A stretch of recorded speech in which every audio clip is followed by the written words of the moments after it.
audiência de custódia.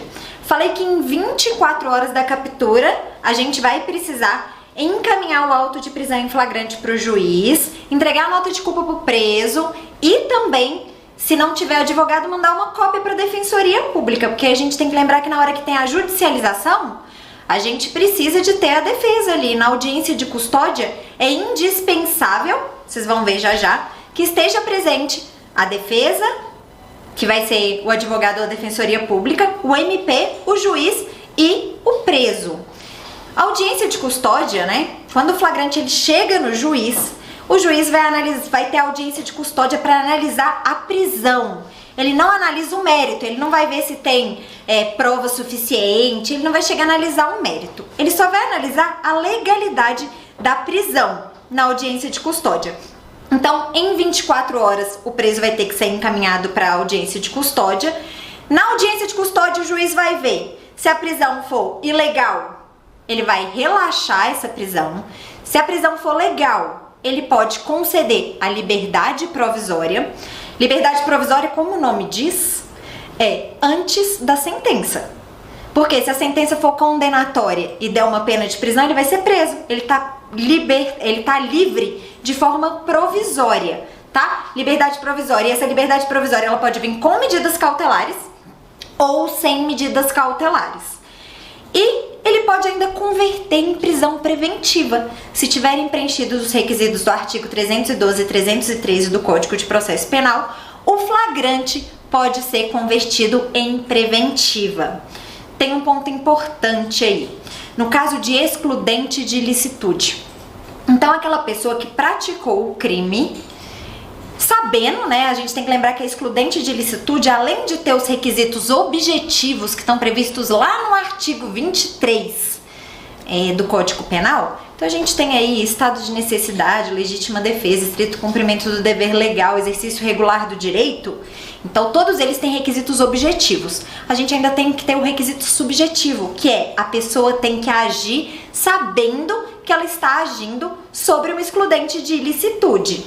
Nesse caso, o juiz vai conceder a liberdade provisória. Toda vez que a gente tiver ali a manifesta existência de uma excludente de ilicitude, ele vai dar a liberdade provisória, mediante um termo de compromisso de comparecer a todos os atos do processo.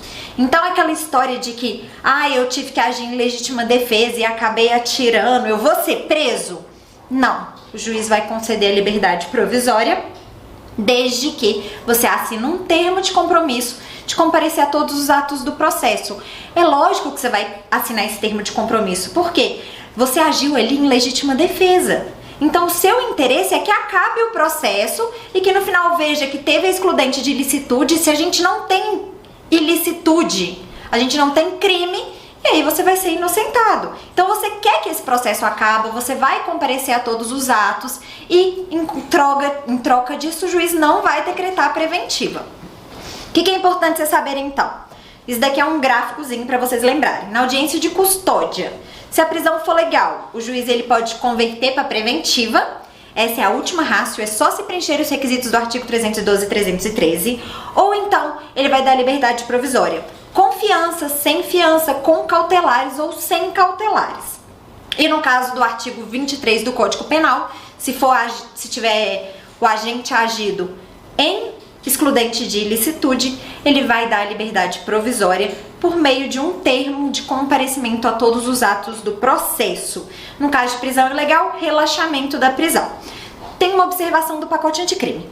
Se o agente ele for reincidente, se ele integrar organização criminosa, armada ou milícia, ou se ele praticou o crime portando arma de fogo de uso restrito, o juiz deverá denegar a liberdade provisória com ou sem medidas cautelares. Então, nesse caso, como tem uma alta periculosidade, o juiz não pode dar a liberdade provisória.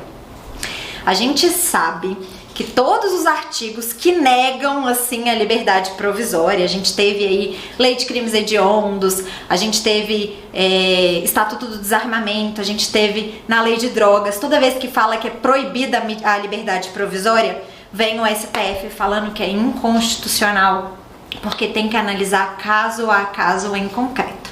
Mas, Por enquanto isso tá na lei e vocês vão lembrar disso pra prova, porque a gente ainda não tem nada falando que é inconstitucional, tá? Então, a princípio, se for reincidente, integrar organização criminosa ou milícia, organização criminosa armada ou milícia, ou então portar arma de uso restrito, vai ser denegada a liberdade provisória. Para delegado de polícia é importante que vocês saibam a parte da apresentação espontânea do flagrante, porque isso daí é uma dúvida de leigos. Vocês não são leigos, vocês estão estudando para ser delegado e tem que saber essa diferença.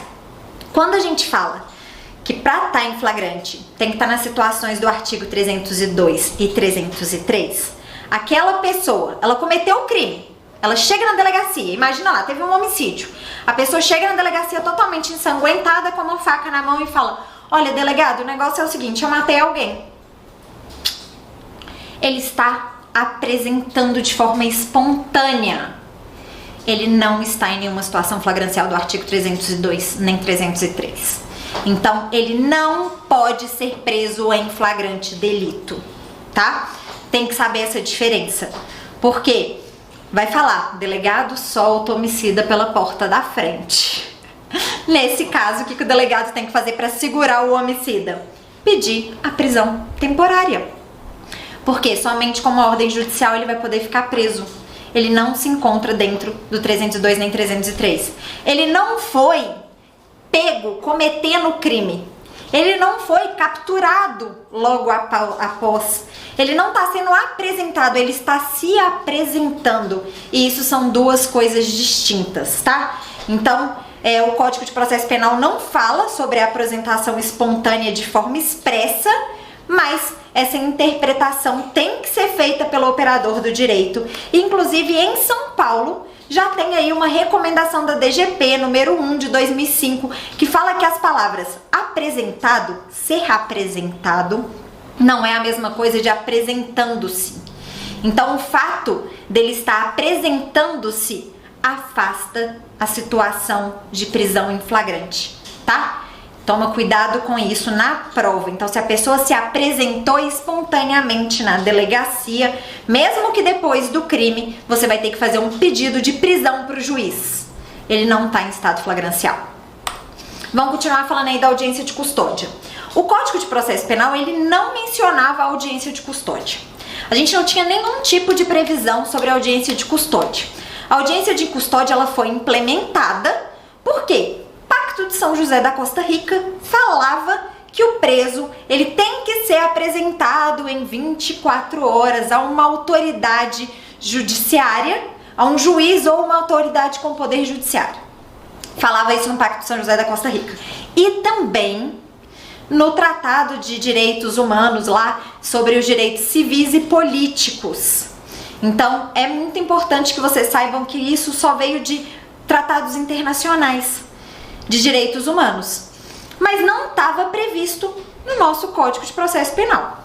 O pacote anticrime inseriu a audiência de custódia no Código de Processo Penal. Então agora sim está expresso por causa do pacote anticrime, que é a Lei 13.964 de 2019. Vocês vão lembrar que foi o presente de Natal do concurseiro, né? Entrou em vigor em 2020, mas veio aí no dia 24 de dezembro, presentão de Natal que a gente ganhou. Pacote anticrime que mudou tudo. Essa é a verdade. Então, o decreto aí, o artigo 7º do decreto, o que ele falava quando a gente ainda não tinha audiência de custódia? Toda pessoa presa, detida ou retida deve ser conduzida sem demora à presença de um juiz ou autoridade autorizada por lei a exercer funções judiciais. Por esse motivo, eles alegavam que era necessária a audiência de custódia, conforme estava previsto no Pacto de São José da Costa Rica. Hoje a gente tem, então, previsto no CPP. O que a audiência de custódia faz? Como eu falei, ela não analisa mérito, não vai analisar se tem prova suficiente, se ele vai ser inocentado ou não, ele só vai analisar a legalidade do flagrante. Então vai ver, flagrante foi legal, cumpriu todos os requisitos, não teve abuso, não teve tortura, vamos ver se a integridade física do preso tá ok. E vamos ver se tem necessidade de alguma cautelar. Ou a gente vai manter ele preso, transformar o flagrante em prisão preventiva, ou então se tem necessidade de alguma outra medida cautelar, inclusive a fiança. Naqueles crimes cuja pena é maior do que 4 anos, o delegado não pode arbitrar a fiança na delegacia, mas o juiz pode arbitrar a fiança na própria audiência de custódia, tá? Então a custódia serve só para isso. Vamos ver se é preciso que ele fique preso, vamos ver se tem outra cautelar e vamos ver se a prisão é legal. Gente, vocês vão ver como delegado, vocês vão ficar, até a hora que eu fico até com vergonha da audiência de custódia. Eu não sou muito a favor, eu fico até aqui com medo de falar, mas a audiência de custódia, o defensor público vira e fala assim: então, preso, como que foi sua prisão? Sua prisão foi legal? Aí ele fala: me prenderam, eu tava cometendo um crime e me pegaram. Mas os policiais não teve nenhum tipo de abuso? Ninguém te bateu? Aí ele: não me bateram. Mas você não se sentiu intimidado? Não, eu não me senti intimidado. Mas tem certeza que eles não falaram de um modo ríspido? É bem assim a audiência de custódia, tá? Mas aí a audiência ela apura a legalidade do flagrante e também a necessidade de cautelares, inclusive da prisão preventiva. O preso tem que ser apresentado 24 horas da prisão. E se não for apresentado em 24 horas da prisão, o que acontece? Essa prisão, ela torna ilegal. Pode ter, inclusive, a responsabilização de quem fez a prisão. Então, o delegado, se não apresentar o preso em 24 horas, ele pode ser responsabilizado administrativamente, civilmente e penalmente, se tiver dolo nessa falta de apresentação do preso, tá? Eu coloquei um desenho aí pra vocês lembrarem quem que tá presente na audiência de custódia. Então, vai estar o juiz, necessariamente vai estar o Ministério Público e a defesa. Então, tem defesa sempre na audiência de custódia. Observações pra gente finalizar, então, essa parte aí da audiência de prisão em flagrante. Prisão em flagrante de juiz. Juiz só pode ser preso por crime inafiançável, como está previsto no artigo 33 da Lei Orgânica da Magistratura Nacional. A mesma coisa a gente vai falar do Ministério Público, membros do Ministério Público também está prevista na Lei Orgânica do Ministério Público. Advogado, ele só vai ser preso nos termos do artigo 7º, parágrafo 3º do Estatuto da OAB. Ele só vai ser preso se for também em flagrante de crime inafiançável. E se a gente tiver que prender um advogado no exercício da advocacia, tá? Porque se não for no exercício da advocacia, aí ele vai poder ser preso, né? Já aconteceu comigo? Já tive que prender advogado, tá? No exercício. O que a gente tem que fazer? A gente precisa chamar um representante da OAB. O representante, ele acompanha a prisão para ver que foi tudo legal. Ele vai ficar numa sala de estado maior, separado. E é necessário também comunicar a seccional da OAB, falando que ele foi preso. Teve um julgado do STF, que é importante para vocês, que fala: o advogado que está com a OAB suspensa, ele tem direito a essa prisão aí como representante da OAB, por crime inafiançável, tem que comunicar, tem que fazer toda essa formalização? O STF julgou que não é necessário. Por quê? Isso daí é uma previsão do Estatuto da OAB para advogados ativos. Então, se a OAB dele está suspensa, ele não tem direito às prerrogativas do advogado no exercício da função. Essa questão agora que eu vou falar sobre o princípio da insignificância marcou a minha vida e eu vou contar pra vocês aqui o porquê. Delegado de polícia pode aplicar o princípio da insignificância e deixar de lavrar auto de prisão em flagrante delito? Vou falar por que isso marcou a minha vida pra vocês. Eu comecei a estudar para concurso. No início eu queria Polícia Federal, acabei fazendo polícia pra Minas, e aí eu não passei em Minas no inicinho do meu estudo e eu entrei pro Rio de Janeiro. Então, com um ano de estudo, eu resolvi fazer Rio de Janeiro. E eu me dediquei muito, gente, para esse concurso do Rio. E fui para a segunda etapa. Na segunda etapa do Rio de Janeiro, a questão discursiva contava um caso de furto de carne, num valor aí, sei lá, irrisório, sei lá, R$20, R$60, acho que era R$60 a prova. E aí falava o que o delegado podia fazer. E eu, Luciana, tinha lido em vários manuais, como vocês devem estar estudando também, que delegado faz tipicidade formal, análise de tipicidade formal. Então, que o delegado não poderia aplicar o princípio da insignificância conforme entendimento doutrinário, majoritário e dos tribunais superiores. Essa foi a minha resposta. E eu tomei um belo 0,5 na questão e fui reprovada no Rio de Janeiro por causa disso. Depois disso, eu fui fazer a minha pós-graduação e fui escrever exatamente sobre princípio da insignificância aplicado por delegado de polícia. E por incrível que pareça, na minha prova oral em São Paulo, a primeira questão de processo penal foi: doutora, delegado de polícia pode aplicar princípio da insignificância e deixar de lavrar auto de prisão em flagrante? Então, eu imagino tanto que isso é relevante. Hoje eu ainda assisto várias aulas de processo penal de alguns grandes doutrinadores e eles insistem em afirmar que delegado não pode aplicar princípio da insignificância. Por quê? Eles defendem a carreira deles, tá? Por isso que é importante a gente assistir aula de processo penal com o delegado de polícia. Delegado de polícia pode aplicar princípio da insignificância? Sim! Levem isso para a prova, porque isso está despencando nos concursos públicos. Prova de segunda etapa, prova oral, todos os concursos está caindo. Por que o delegado pode aplicar? Vamos lembrar. O princípio da insignificância está relacionado à tipicidade material. Então, tipicidade formal é você analisar se a conduta se amolda ao tipo. Beleza. Então, você olhou se o fato amolda ao tipo previsto na lei. Até aí, ok. Agora, vamos analisar a materialidade. Vamos ver se aquele ato, né, ele também tem a tipicidade material. E aí, os doutrinadores falam que o delegado só pode analisar a formal. Não é verdade. Não tem nenhum lugar na lei que fala que delegado pode analisar só tipicidade formal, gente. Eu desafio você de casa a me mostrar um artigo, qualquer coisa que fala na lei que o delegado só pode analisar tipicidade formal. Muito pelo contrário. Fala que delegado vai fazer investigação, apurar crime e infração penal. E pelo que eu saiba, pelo princípio tripartite, né? Pela teoria tripartite de crime, a gente tem que crime é ato típico, ilícito e culpável. E quando fala que delegado de polícia pode analisar o crime, vai apurar o crime, a gente vai analisar os três.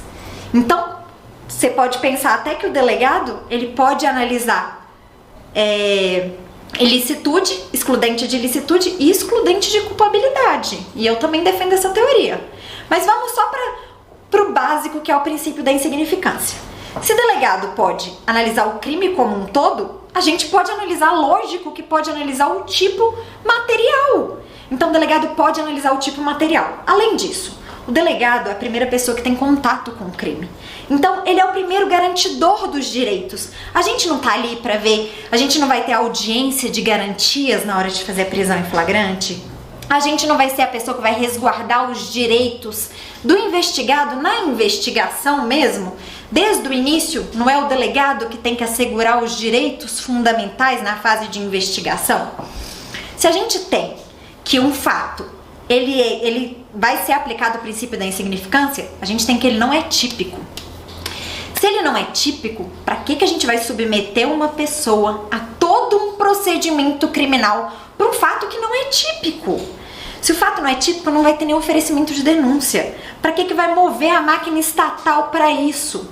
Então, diante de todos esses fatos que eu tô te falando, o princípio da insignificância pode ser aplicado pelo delegado de polícia.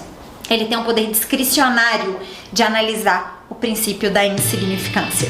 Espero que tenha ficado claro isso pra vocês, porque isso tá despencando nas provas e eu não quero ninguém errando igual eu errei. Isso me tomou a minha reprovação, hein, no Rio de Janeiro, e me deu a aprovação em São Paulo. Então eu tenho certeza que vocês vão acertar isso quando estiver estudando. Vou deixar pro próximo bloco, então, pra gente poder entrar em prisão temporária.